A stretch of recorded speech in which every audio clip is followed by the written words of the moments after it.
नमस्कार, मैं जितेंद्र गुप्ता। आप देख रहे हैं स्टार सिटी न्यूज़। मैं इस वक्त मौजूद हूं पटेल नगर विधानसभा में। हमारे साथ पटेल नगर विधानसभा से सचिव हैं हरप्रीत कौर नलवा जी, जो कि आज सचिव हैं, तो इनसे सीधी बात करते हैं। मेरा मैम आपसे पहला सवाल है, जैसे आपका राजनीतिक सफ़र दौर जो शुरू हुआ आम आदमी पार्टी में, कब से और कैसे आना हुआ मैम? नमस्कार जितेंद्र जी, आपका धन्यवाद, स्टार सिटी न्यूज़ का धन्यवाद। मेरा सफ़र शुरू हुआ था बिल्कुल स्टार्टिंग से ही, जब आम आदमी पार्टी आई थी।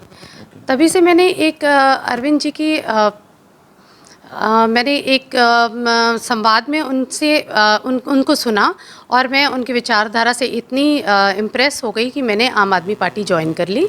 और मैं भी एक स्कूल में पढ़ाती थी और मैंने वो स्कूल छोड़ दिया और मैं एज अ सोशल वर्कर मैंने एक स्कूल करोलबाग का ज्वाइन किया।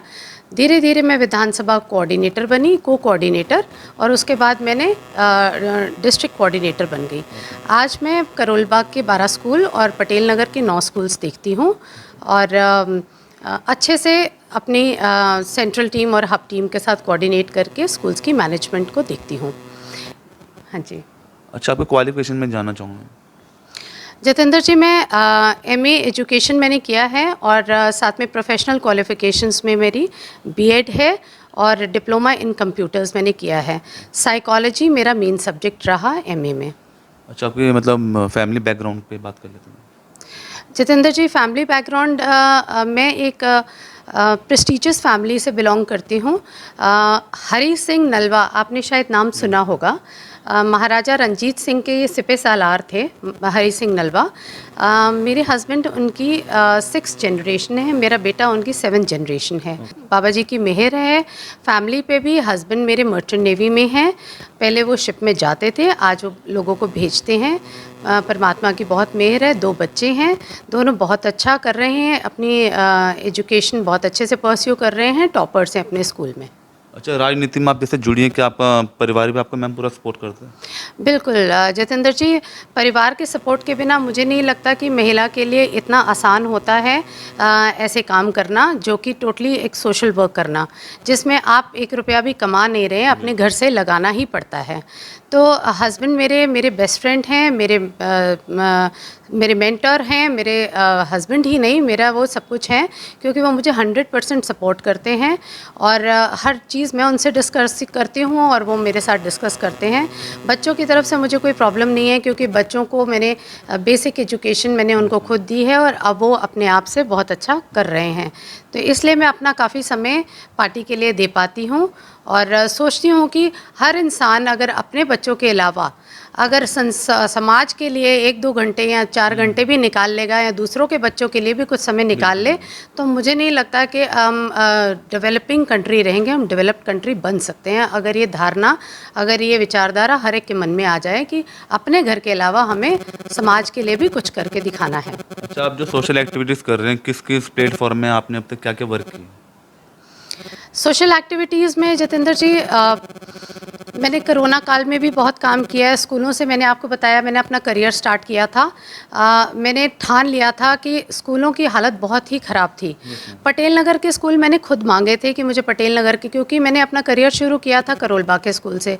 करोलबाग के स्कूल्स अच्छा काम करने लगे, वहाँ पे कोऑर्डिनेटर भी अच्छे थे, वहाँ के एमएलए बहुत ही जुझारू थे, बहुत ही एक्टिव हैं, अभी भी हैं। विशेष जी बहुत सपोर्ट करते थे मुझे। बट जब हमें भेजा गया पटेल नगर के स्कूल्स में, तो वहाँ मैंने देखा कि स्कूलों की हालत उतनी अच्छी नहीं है। तो मैंने खुद से मांगे थे कि मुझे पटेल नगर में भी काम करने का मौका दिया जाए, जहाँ मैं देखती थी कि नलकों में काइयाँ जमी हैं और ऊपर जाले लगे हैं, बच्चे कीलों के ऊपर बैठ रहे हैं पढ़ने के लिए, डेस्क में कील लगे होते थे। तो इतनी बुरी हालत में थे कि टीचर्स क्लास में कई बार नहीं भी पहुंचते थे और बच्चे इधर उधर घूम रहे होते थे। तो ये मैंने पटेल नगर मैंने खुद से मांगा था, क्योंकि मैं चाहती थी कि मैं यहाँ पर काम करके दिखाऊं, इनके स्कूल्स को करके दिखाऊं। सरकार की कितनी भी योजनाएं, चाहे वो जय भीम मुख्यमंत्री योजना हो या जितनी भी सरकार के अच्छे अच्छे प्रोजेक्ट्स आते थे, मिशन बुनियाद हो, कुछ भी हो, ईएमसी हो, इनको मैंने एज अ टास्क लिया और मैं स्कूलों में खुद पहुँची, हर एक स्कूल में एज एन ऑब्जर्वर एज चाहे जो भी मुझे टास्क मिला, मैंने उनको बहुत अच्छे से अपनी ताकत से ज़्यादा अच्छे से निभाया और किया, क्योंकि मुझे एक जुनून था कि मुझे ये स्कूलों को ठीक करना है एट दैट कॉस्ट कि कई लोग मुझे नहीं भी पसंद करते थे कि स्कूलों में आके ये हमारे पे इतने काम लगा देती है। लेकिन मैंने उन चीज़ों की परवाह नहीं की और मैंने काम करना था, करके दिखाया। कई स्कूलों में जब मैं पहले दिन किसी स्कूल में पहुंची और माइक पकड़ा और मैंने उसमें इंग्लिश में बोलने लग गई, क्योंकि मैं कॉन्वेंट एजुकेटेड हूं और इंग्लिश में ही बात करती थी ज़्यादातर। हिंदी मैंने अभी बोलना शुरू कर दिया। तो जब मैंने पहले दिन भाषण दिया तो स्कूल में किसी 26 जनवरी पे या कहीं पर, तो अंग्रेज़ी में था, तो मुझे एक टीचर ने ये कहा कि हरप्रीत आप हिंदी में बोलिए, बच्चों को समझ नहीं आ रहा। तो ये मेरे लिए एक चैलेंजिंग बात थी कि स्कूल में इतनी स्ट्रेंथ है, 3000 बच्चा, 1500 बच्चा किसी स्कूल में, और इनको अंग्रेज़ी समझ ही नहीं आ रही, बोलना तो बहुत दूर की बात है। तो मैंने एज अ टास्क सबसे पहले मैंने अपना दायित्व ये समझा कि मैंने सबसे पहले मैंने उस स्कूल को इंग्लिश मीडियम कराया। स्कूल का नाम बाबा रामदेव था, करोल बाग क्षेत्र में ये आता है। इसकी 2128020 इसकी आईडी है, और उसको मैंने इंग्लिश मीडियम कराया फ्रॉम नर्सरी। मुझे इसके लिए बहुत कई चीज़ें सुननी भी पड़ी कि यहाँ पर स्टाफ नहीं है ऐसा, अभी पेरेंट्स प्रिपेयर्ड नहीं है, पेरेंट्स खुद नहीं चाहते इंग्लिश मीडियम करना। मैंने कहा चाहे कुछ भी हो जाए, बच्चे का मन इतना कोमल होता है छोटे में ही कि आज हम उसको जिस भी सांचे में डालेंगे, जो भी सिखाएंगे, बच्चा सीख जाएगा। तो मैंने उस स्कूल को इंग्लिश मीडियम कराया और करा के ही दम लिया। उसके बाद कई स्कूल्स फिर इंग्लिश मीडियम होना शुरू हो गए। अच्छा हरप्रीत जी, अब जैसे चुनाव आ रहे हैं एमसीडी 2022, 15 साल दिल्ली भाजपा एमसीडी में है, आने वाला जो समय आ रहा है, आप लोगों से मिल रही हैं, लोगों को क्या मानना है? लोग देखते हैं कि काम नहीं हुआ, सड़कों पे गंद है, खत्तों में गंद है, नालियां भरी पड़ी हैं, परेशान हैं लोगों की।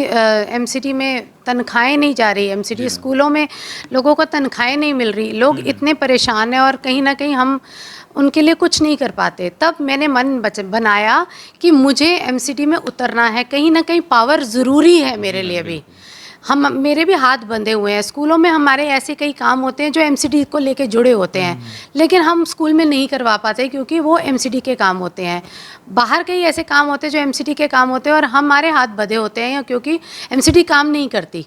तो मुझे ये चीज़ अपने माइंड में मेरे चीज़ ये फिट हो गई कि मुझे एमसीडी में उतरना है, पावर चाहिए ताकि मैं लोगों के काम करवा सकूं, और जिस भी क्षेत्र से मैं अगर चुन के आई तो उस क्षेत्र को मैं उसमें किसी को भी कोई परेशानी नहीं होने दूंगी, बिल्कुल लग के मेहनत से काम करूंगी। मगर चुनाव के समय मैम और भी जैसे कैंडिडेट्स आ रहे हैं निकल के, तो उस समय का कैसे कंपटीशन रहेगा? टिकट एक होगी? कंपटीशन तो है, हर वार्ड से 5-5, 6-6 दावेदार हैं जैसा कि आपने बताया, लेकिन टिकट तो एक को ही मिलेगा। तो बाकियों का तो मैं नहीं कह सकती, सभी अच्छे हैं, जैसे मैं अच्छी हूँ। मैं अपना बता सकती हूँ कि मैं अगर एज अ कैंडिडेट अगर पार्टी मुझे मौका देती है, तो जैसे मैंने स्कूलों में अपना पूरा जी जान लगा दिया इतने साल, ऐसे ही मैं एमसीडी में अपना द बेस्ट दूंगी और कोई भी शिकायत का मौका किसी को नहीं दूंगी। मैम दिल्ली में क्या बदलाव होगा अगर एमसीडी बनती है आम आदमी पार्टी की, तो क्या बदलाव देखा जाएगा? दिल्ली में अगर एमसीडी की सरकार आती है तो 100% बदलाव आएंगे। जो भी कमियां पेशियां आज की डेट में दिख रही हैं, सबसे पहले हम ये पूरी कर पाएंगे। एक छोटा सा सुझाव बताती हूँ कि मैं रंजीत नगर में एक स्कूल है, मेरे को वहाँ पर लगभग अब कितने साल हो गए रंजीत नगर का उस स्कूल को देखते हुए। वहाँ पर प्रिंसिपल हैं, वो मुझे ये बोलती हैं कि हमारे सामने ही, स्कूल के सामने हरप्रीत, कूड़े का खत्ता है, इसको हटवा दो, बच्चों की सेहत पे कहीं ना कहीं असर हो रहा है, गंदगी है, मच्छर हैं, बच्चे बीमार हो जाएंगे। लेकिन हम इतने मजबूर हैं कि वो खत्ता वहाँ से हटवा नहीं पाते, जबकि स्कूल के बिल्कुल साथ में वो खत्ता है। तो जो ये परेशानियां लोग हमें बताते हैं, सबसे पहले वो तो क्लियर हम करेंगे ही, और कहीं पर गंदगी तो हम कहीं दिखने नहीं देंगे, क्योंकि स्कूलों में भी जब मनीष जी ने सबसे पहले जो काम स्टार्ट किया था वो गंदगी का ही था, साफ़ सफाई का ही था, वहीं से हमने शुरुआत की थी। तो गंदगी तो कहीं दिखेंगे नहीं, नाले सीवर सब कवर्ड होंगे। पार्षद मोदी जी का काम अभी 5 साल में कैसा रहा है? पार्षदों ने कहीं काम नहीं किया, कुछ नहीं किया। घूसखोरी ली, कहीं ना कहीं इनका काम इतना गड़बड़ रहा कि आम आदमी पार्टी को लोग आज देखते हैं एज अ कि आम आदमी पार्टी आए और इनके जो है प्रॉब्लम्स को सॉल्व करे। और एक छोटा सा कुछ अपनी जनता को मैसेज। मैं क्या मैसेज देना चाहूँ जनता को? जनता सब कुछ जानती है, जनता समझदार है। मैं यही कहूँगी जनता को, आम आदमी पार्टी को एक मौका दें, एमसीडी में भी एक मौका ज़रूर दें और आपको जनता को निराश नहीं करेगी आम आदमी पार्टी। धन्यवाद, धन्यवाद जितेंद्र जी। तो यह हमारी सीधी बात हरप्रीत कौर नलवा जी से, स्टार सिटी के साथ मैं जितेंद्र गुप्ता।